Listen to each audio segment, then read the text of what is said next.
بسم اللہ الرحمن الرحیم۔ السلام علیکم ناظرین، اس وقت ہمارے ساتھ موجود ہیں شہزادہ عبداللہ ہارون خان صاحب۔ شہزادہ عبداللہ ہارون صاحب کا خاندان ایک زمانے سے سیاست میں ہے۔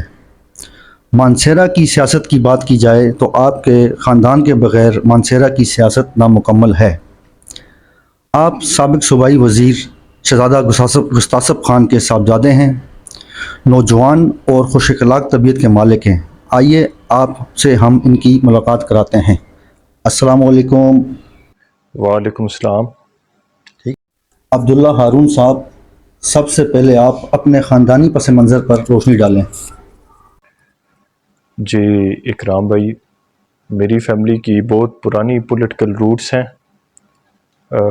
جب یہ پاکستان کا انڈیپینڈنس نہیں ہوا تھا، ہندوستان تھا یہ سارا بر صغیر پاک و ہند، میرے دادا کے بڑے بھائی تھے خان محمد عباس خان، تو وہ اس وقت کانگریس میں بھی منسٹر تھے، اور میرے دادا کے جو بڑے بھائی خان محمد عباس خان ہمارے پہلے پولیٹیکل فگر بھی خاندان کے وہ ہیں۔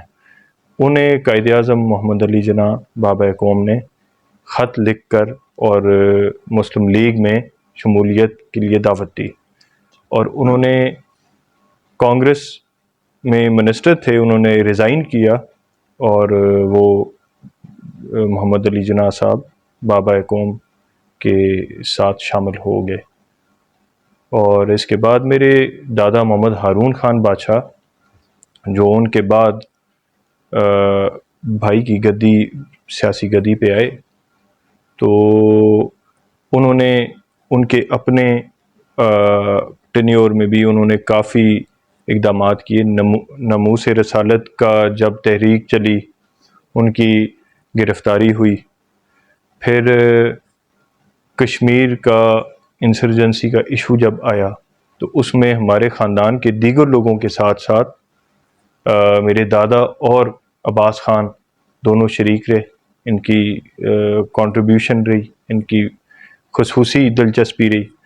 اور عباس خان جن کا میں نے پہلے ذکر کیا تھا، وہ یہاں پہ جب ریفرینڈم آیا، صوبہ سرحد ہوتا تھا اس وقت سرحد کا، تو ریفرینڈم کے انچارج قائد اعظم کی طرف سے بھی وہ بنے، اور اس کے ساتھ ساتھ مسلم لیگ کے پہلے صوبائی صدر بھی وہ تھے اس وقت صوبہ سرحد کے صوبہ سرحد کے۔ اچھا، تو اس کے بعد میرے دادا کے سیاست میں قدم رکھنے کے بعد ساتھ ساتھ میرے نانا، جو کہ میرے دادا کے چھوٹے بھائی تھے، خان محمد حنیف خان، انہوں نے بھی سیاست میں قدم رکھا، اور انہوں نے پیپلز پارٹی میں بالخصوص اپنا بہت کلیدی کردار ادا کیا تھا۔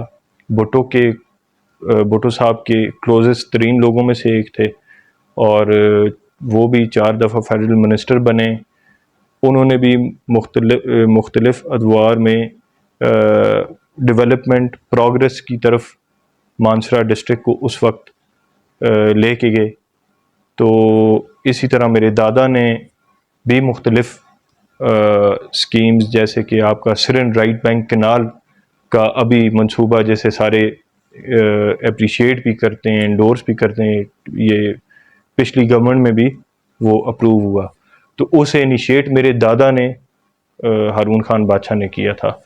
تو ان سب کے بعد، بزرگوں کے بعد، میرے والد صاحب نے سیاست میں قدم رکھا، اور میرے والد صاحب نے بھی مختلف ٹینیورز میں، مختلف دوروں میں اپنے حلقے میں بہت ترقیاتی کام، اور خاص طور پہ جو ڈپارٹمنٹل ریفارمز ہیں ان کے اوپر بھی انہوں نے کافی اسمبلی میں بڑے ایکٹیولی پارٹیسپیٹ کر کے بڑے ریفارمز کی بھی کوشش کی، اور کچھ ریفارمز ہوئے بھی۔ تو وہ میرے خیال سے وہ کسی اور نشست میں اس پہ ہم ڈیٹیل میں جائیں گے۔ آپ کے والد صاحب کتنی بار وزیر رہے؟ میرے والد صاحب 4 دفعہ وزیر رہے ہیں۔ کون کون سی وزارتیں تھیں ان کے پاس خیبر پختونخوا کی اس ٹائم کے صوبہ سرحد موجودہ خیبر پختونخوا کی؟ جی جی جی اس طرح ہے، وہ ان کی وزارتوں میں اس طرح تھا کہ ایک وزارت کے ساتھ انہیں ایکسٹرا وزارتیں بھی دی جاتی تھی، کیونکہ ایکٹیو پارلیمنٹیرین تھے، ایکٹیو اسمبلی کے پارٹیسپینٹ تھے، تو کافی ان کا ماشاء اللہ خدا نے کرم کیا، اچھا سٹریچر تھا، تو انہیں دو دو تین تین وزارتیں بھی ایک ساتھ ملی، تو جس میں انہوں نے تعلیم میں، صحت میں، اور بلدیات میں، اور پلاننگ اینڈ ڈیولپمنٹ میں یہ انہوں نے اپنی وزارتوں میں ٹائم گزارا اور اپنے ان کے ٹینیورز گزارے، اور ساتھ وہ وزیر داخلہ بھی رہ چکے ہیں سابق۔ اور جو سب سے مجھے ان کی وزارتوں میں سے یا ان کے سروسز میں سے جو بہترین چیز لگتی ہے وہ ہے جب وہ لیڈر آف اپوزیشن بنے، کیونکہ وہ صوبہ سرحد میں اس وقت صوبہ سرحد کے پہلے اپوزیشن لیڈر تھے میرے والد صاحب، اور اس کے ساتھ ساتھ ایز اے انڈیپینڈنٹ ممبر وہ اسمبلی میں گئے، اور متفقہ طور پہ ہر پارٹی نے انہیں اپنا لیڈر آف اپوزیشن ایکسیپٹ کیا۔ جی جی یہ کون سی سن کی بات ہے جب آپ کے والد صاحب اپوزیشن لیڈر بنے؟ یہ ایم ایم اے کی حکومت جب تھی کے پی کے میں، یہ اس کی بات ہے جی، یعنی 2002 یا 4 جس جی ٹائم جی جی یہی تھا جی نا، اس ٹائم میں مشرف صاحب جب صدر آئے تھے اس ٹائم کی؟ جی جی بالکل بالکل۔ آپ نے سیاست میں آنے کا فیصلہ کیوں کیا؟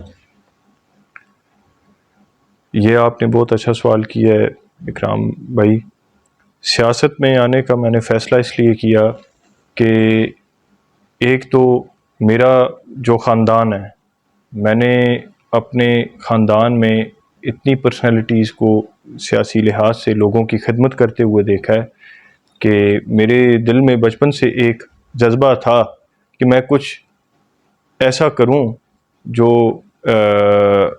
میرے ملک کے لیے، میرے اسٹیٹ کے لیے اچھا ہو۔ اور دوسری جو سب سے بڑی چیز ہے کہ میں چاہتا ہوں کہ جو ہماری ینگ جنریشن ہے یہ سیاست میں پارٹیسپیٹ کرے، اپنا پازیٹیو کردار ادا کرے، اور اسے موٹیویٹ کیا جائے کہ یہ اس چیز کو، جس چیز کو آپ کو پتہ ہے کہ کافی سارے لوگ سیاست کو کافی لوگ بری نگاہ سے بھی دیکھتے ہیں کہ اس میں ایسا مطلب کوئی کرپشن کا ایلیمنٹ ہے، کوئی اس چیز کا ایلیمنٹ ہے، لیکن میں انہیں یہ بھی بتانا چاہتا ہوں کہ سیاست صرف یہی ایلیمنٹ نہیں ہے، ہر جگہ اچھے اور برے لوگ پائے جاتے ہیں۔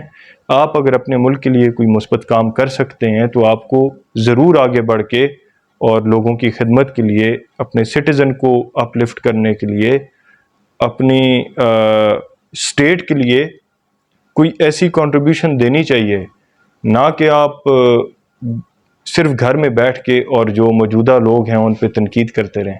آپ جب تک خود ایکٹیولی نہیں پارٹیسپیٹ کرتے، آپ خود سامنے نہیں آتے، تو آپ جب کسی پہ تنقید کرتے ہو اس وقت تک آپ کو اندازہ نہیں ہوتا کہ بھائی سچویشن کیا ہے، اس کے سچویشن میں ہم نے اس کا مقابلہ کیسے کرنا ہے، فائٹ کیسے کرنا ہے۔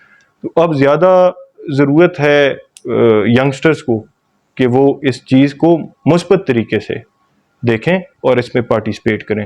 تو میں چاہتا ہوں کہ میرے ساتھ اور بھی جو میرے بھائی ہیں تو وہ بھی اس چیز کو پازیٹیولی دیکھیں۔ میں اپنی اسٹیٹ اور اپنے لوگوں کے لیے کچھ بہتری لانا چاہتا ہوں، تو مجھے یہ پلیٹ فارم بہترین لگتا ہے، کیونکہ یہ میرے فیملی کا ایکسپیرینس بھی ہے، آباء و اجداد سے چلتا ہوا آ رہا ہے، میں نے اپنی فیملی سے گرومنگ بھی لی ہے اس چیز کی، تو میں چاہتا ہوں کہ مجھ سے کوئی کسی کو، میری اسٹیٹ کو، کس سٹیزن کو کوئی فائدہ پہنچ سکے، تو اس لیے میں اس چیز میں آیا ہوں۔ آپ مانسہرہ کے کون سے حلقے سے الیکشن لڑنے کا ارادہ رکھتے ہیں؟ جی میرا ویسے تو ہمارا آبائی حلقہ میرے والد صاحب جس پہ ریسنٹلی کنٹیسٹ کیا تھا PK 34، تو اس سے مطلب اس پہ بھی ہماری ماشاءاللہ پولیٹیکل گرپ ہے، جنبہ ہے، ہمارے لوگ ہیں، اور میں مشاورت پہ یقین رکھتا ہوں، سب سے پہلے میں مشاورت کروں گا اپنے حلقے کے لوگوں سے کہ وہ اگر اجازت دیں گے، وہ اگر مناسب سمجھیں گے تو اس کے بعد میں فیصلہ کروں گا مجھے کس حلقے سے الیکشن لڑنا چاہیے۔ ویسے میری فیملی کے روٹس مانسرا والی سیٹ پہ بھی ہیں، یہ ہماری سرن ویلی والی سیٹ پہ بھی ہیں، اور نیشنل اسمبلی پہ بھی میرے، آپ کو جیسے میں نے بتایا، نانا کی روٹس ہیں۔ تو یہ سیاست جو ہے مشاورتی عمل ہے۔ ہم جب تک اپنے لوگوں سے مشاورت کر کے ایک فیصلہ نہیں کر لیتے تو اس وقت تک میں ڈٹرمن نہیں کر سکتا کہ میں کس حلقے سے آؤں گا، لیکن میری والد صاحب کی رضامندی سب سے پہلے، اور اس کے بعد ہمارے حلقے کے جو عوام ہیں، ہمارے قریبی ترین لوگ ہیں، اور ہمارے جنبے کے بزرگ ہیں جو میرے والد صاحب کے دوست ہیں، تو ان سب کی مشاورت ضروری ہے۔ اس کے بعد میں کسی چیز پہ آؤں گا کہ میں کون سے حلقے سے آؤں۔ ٹھیک، آپ آنے والے الیکشن میں آزاد حیثیت سے حصہ لیں گے یا کوئی سیاسی جماعت جوائن کرنے کا ارادہ ہے؟ دیکھیں جی، میں تو ویسے اگر آپ کو کھل کے اپنا ذہن بتاؤں تو یہاں مختلف سیاسی جماعتیں اپنے مانسرا ڈسٹرکٹ میں بھی متحرک رہی ہیں، اور کافی عرصہ پولیٹیکل ایکٹیویٹیز میں بھی رہی ہیں، لیکن میں نے گراؤنڈ پہ ابھی تک عوام کے لیے کوئی خاص کام نہیں دیکھا۔ تو اس لیے میرا اپنا ذہن یہ ہے کہ یہ عمل بھی مشاورت سے کیا جائے، عوام کی جنبے ڈلے کی لوگوں، جو ہمارے لوگ ہیں، ان کی رائے کے ساتھ کیا جائے، لیکن مجھے انفارچونیٹلی ابھی تک کوئی پولیٹیکل پارٹی کی کسی کی کوئی ایسا اقدام جو میری دانست میں ہے، مجھے ابھی تک نہیں نظر آیا۔ تو اس لیے میں یہ مشاورت یہ بھی والد صاحب سے، لوگوں سے کر کے پھر فیصلہ کروں گا۔ اور ویسے میں آزاد آدمی ہوں، میں اس بات پہ بلیو نہیں کرتا کہ ایک پارٹی میں اگر کوئی غلط اقدام ہوتا ہے یا کوئی غلط قدم اٹھایا جاتا ہے تو اس پہ اپنی رائے بھی نہ دے سکے آدمی۔ تو میں دیکھوں گا کوئی ایسی پارٹی ہے جس میں ایک ممبر کی، ایک انسان کی رائے کا احترام کیا جاتا ہے اور عوام کی امنگوں کو سب سے بالا تر رکھا جاتا ہے، بجائے اپنی پالیسی کو امپوز کرنے کے، تو میں اس پارٹی میں انشاءاللہ ضرور شامل ہو سکتا ہوں۔ آپ کا الیکشن میں منشور کیا ہوگا؟ اکرام بھائی، سب سے پہلے تو میرے والد صاحب نے پچھلی دفعہ 3-4 پروجیکٹس پہ کام کیا تھا، اگر وہ آ جاتے تو میرے خیال میں نوجوانوں کے لیے امپلائمنٹ کا مسئلہ ختم ہو جاتا۔ ان امپلائمنٹ اتنی زیادہ ہو چکی ہے، اور اس وقت بھی تھی، تو میرے والد صاحب نے ایک منشور میں ایک پروجیکٹ رکھا تھا، ایک ڈسٹرکٹ لیول کا میڈیکل کالج اور جنرل ہاسپٹل، جس کے لیے ہمارے پاس اراضی بھی موجود ہے، ڈاڈر میں موجود ہے، ہر جگہ ہے۔ تو جو یہ سرکاری لینڈ بھی ایکوائر ہوئے ہیں، تو میں اسے دوبارہ ریوائیو کرنا چاہتا ہوں، کیونکہ ابھی تک وہ بنا نہیں ہے۔ پھر فارسٹ یونیورسٹی کیمپس، اسے ہم پشاور سے اس کا کیمپس ادھر لانا چاہتے ہیں کہ اس میں بھی نوجوانوں کے لیے امپلائمنٹ، اور جو پڑھنا لکھنا چاہتے ہیں ان کے لیے ایک انسٹیٹیوشن ایجوکیشن کے لیے ایک عمل شروع ہونا چاہیے۔ پھر ایسے اور کئی پروجیکٹس جیسے سرن ڈیولپمنٹل اتھارٹی کا میرے مائنڈ میں ہے کہ ٹورزم کو فروغ دینا چاہیے اپنے ایریا میں، اور اونر فرینڈلی جنگل کی پالیسیز آنی چاہیے جس سے جنگل کا بھی ریونیو ہم یوز کر سکیں، منرلز پہ کام کرنا چاہیے۔ اتنا پوٹینشل ہے، ہم اگر اپنے ایریا میں کام کریں تو اکرام بھائی مجھے لگتا ہے کہ ہمیں باہر جانے کی ضرورت نہیں پڑے گی۔ پھر اس کے ساتھ ساتھ جو مسائل ہیں، ابھی تک کوئی خاطر خواہ کام ہیلتھ کے اوپر نہیں ہوا، جو فیسلٹیز بنی ہوئی ہیں انہیں بھی ریفارم کرنے کی ضرورت ہے، اسے مینٹین کرنے کی ضرورت ہے۔ اور انہیں دوبارہ سے فعال کرنے کی ضرورت ہے. وہ بھی ہم یوٹیلائز کریں، اسے بھی ہم دوبارہ فعال کرنے میں اپنا کردار ادا کریں. پھر جو آلریڈی انسٹیٹیوشنز بند ہوئی ہوئی ہیں، اسکول ہے، کوئی دفتر ہے، کوئی اور چیز ہے جو بند ہوئی ہوئی ہیں، ان پلانز کو اٹھا کے ہم اسے سٹیزن فرینڈلی بنا کے ان اداروں کو فعال کر سکیں. کیونکہ ابھی یہ بن گیا ہے کہ بیوروکریسی کے آگے ایک عام آدمی نہیں جا سکتا، اور پبلک ریپرزینٹیٹیوز سے جو پاورز ہیں اتنی ان کے اوپر سختی کر دی گئی ہے کہ وہ اپنے طور پہ نمائندہ ہونے کی حیثیت سے کوئی انہیں پریشر بھی نہیں ڈال سکتے کہ آپ سٹیزن کو فیسیلیٹیٹ کرو، سٹیزن کی بات سنو. تو جب یہ چیزیں سوسائٹی میں آئیں گی تو سب سے بڑا نقصان عوام کو ہوگا.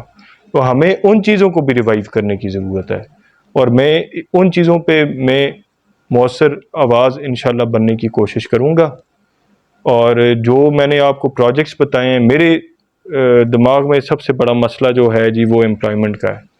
ایک نوجوان کو اگر آپ نوکری پہ لگاتے ہیں نا سر، یا اسے فیسیلیٹیٹ کرتے ہیں، تو وہ نوجوان اپنے پورے گھر کو اسسٹ کرتا ہے.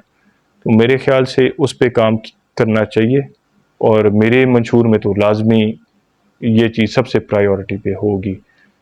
میں نے انگلینڈ میں میرا اتفاق ہوا، گریجویشن میں نے وہاں سے کی، میں نے وہاں ٹائم گزارا. تو وہاں ایک سبجیکٹ پڑھاتے تھے جسے کہتے ہیں امپلائبلٹی ڈیولپمنٹ. تو اس میں پتہ چلتا تھا کہ سٹیزن کے لیے آپ کیسے کیسے امپلائمنٹ اپرچونیٹیز بنا سکتے ہو. تو میرے خیال سے ہمیں اس کی ضرورت ہے اس سبجیکٹ کی. تو انشاءاللہ میرا پورا فوکس ہے کہ میں اس پہ ان چیزوں پہ کام کروں گا انشاءاللہ. سانحہ 9 مئی کو جو کچھ پاکستان میں ہوا، اس کے متعلق آپ کیا کہتے ہیں؟ اکرام بھائی، اس طرح ہے کہ ہمارے لیے سب سے پہلے پاکستان ہے، سب سے پہلے ہماری اسٹیٹ ہے، اور پھر کوئی اور چیز میٹر کرتی ہے، چاہے وہ پولیٹیکل پارٹی ہو یا چاہے وہ کوئی اور پرسنل چیز ہو ہماری، وہ میٹر کرتی ہے. اس کے بعد سب سے بڑی چیز ہماری اسٹیٹ ہے. تو اس لیے تنقیدی سیاست پہ نہ کبھی یقین میرے آباء و اجداد نے کیا ہے، نہ انہوں نے ایسی سیاست کی ہے، نہ میں کرتا ہوں. تنقیدی سیاست کو میں موضوع نہیں سمجھتا، اور انتشار کے عنصر کو نوجوانوں میں سے نکالنے کی ضرورت ہے. نوجوانوں کے لیے مثبت سیاست میں سیاسی عمل کی ضرورت ہے. اور میں یہ سمجھتا ہوں کہ اگر ہم میں تحمل، برداشت اور ایک دوسرے کی ایکسیپٹیبلٹی، ایک دوسرے کو ماننے کی اگر صلاحیت آ جاتی، ہم اس طرح یہ اس 9 مئی کو ہونا نہیں بنتا تھا. لیکن اب چونکہ ہو گیا، تو میری یہی رائے ہے کہ میں اپنے نوجوانوں سے، اور بالخصوص نوجوانوں سے، اور ویسے بھی میں تمام مکتبہ فکر کے لوگوں سے یہ کہتا ہوں کہ پاکستان ہے تو ہم ہیں. پاکستان نہیں ہوگا تو نہ سیاست ہوگی اور نہ کچھ اور ہو سکتا ہے. تو سب سے پہلے پاکستان کو رکھیں سب سے اوپر، اس کے لیے کام کریں. تنقیدی سیاست کو مسترد کریں اور ڈیولپمنٹ کی، پروگریس کی طرف آئیں، مثبت سیاست کو فروغ دیں. تو اس سے زیادہ میں اس کے بارے میں کچھ نہیں کہنا چاہتا تھا. آپ اپنے ملک کے نوجوانوں کے لیے کیا پیغام دینا چاہیں گے؟ میں یہی پیغام دینا چاہوں گا کہ ایک تو برداشت اپنے اندر ڈالیں، پاکستان کے لیے سوچیں، اور تنقیدی سیاست سے گریز کریں. سامنے آئیں، آپ نوجوان ہیں، آپ ہمارے ملک کا سرمایہ ہیں، مثبت سیاسی عمل کا حصہ بنیں، اور انشاءاللہ یہ ہم نے مل کے ہی اس قوم کو، اس ملک کو اپلفٹ کرنا ہے، اور ہمیں اپنا پورا کردار ادا کرنا چاہیے اس ملک کو اپلفٹ کرنے کے لیے. اور انشاءاللہ کوئی بھی مثبت بات ہوگی، کوئی بھی کام ہوگا، میں ذاتی طور پہ اس کا ساتھ دوں گا. اور ان سے بھی اپیل کرتا ہوں کہ کسی بھی جگہ کوئی مثبت کام ہوتا ہے تو اپنا حصہ نوجوان ضرور ڈالیں. بہت شکریہ شہزادہ صاحب آپ کے ٹائم کا، آپ نے ہمیں ٹائم دیا. یہ آپ ہمارے مہمان بھی ہیں، اور ہمیں بہت اچھا لگا آپ سے گفتگو کی. آپ ہمارے پاس آئے، اور انشاءاللہ اسی طرح آتے رہیں، ہم بھی آپ کی طرف جائیں گے. انشاءاللہ ہماری یہ دعا ہوگی کہ آپ الیکشن لڑیں اور الیکشن میں کامیابی حاصل کریں، تو ہم دوبارہ آپ کے پاس آئیں ایز آپ کو ایم پی آپ کا ہم انٹرویو کریں. بہت بہت ہمارے شکریہ لیے سر. فخر کی بات ہوگی. بہت شکریہ آپ کا، آپ کے ٹائم کا. تو ناظرین، یہ تھے شہزادہ عبداللہ ہارون صاحب، نوجوان کی عادت. آپ نے دیکھا ماشاءاللہ سے تعلیم یافتہ. میں اپنے ملک کی نوجوانوں سے، عوام سے یہ اپیل کروں گا کہ آنے والے الیکشن میں آپ اچھے خاندانی لوگوں کو موقع دیں. اور اسپیشل میں اپنے ہزارے کی عوام سے اپیل کروں گا کہ ایسے نوجوانوں کو، کیونکہ پاکستان کا مستقبل نوجوانوں سے، تو ان نوجوانوں کا آپ جو ہے ساتھ دیں. انشاءاللہ ان نوجوانوں کی وجہ سے پاکستان دن دگنی رات چگنی ترقی کرے گا. بہت شکریہ. امید کرتے ہیں آپ کو ہمارا پروگرام پسند آیا ہوگا. اللہ حافظ.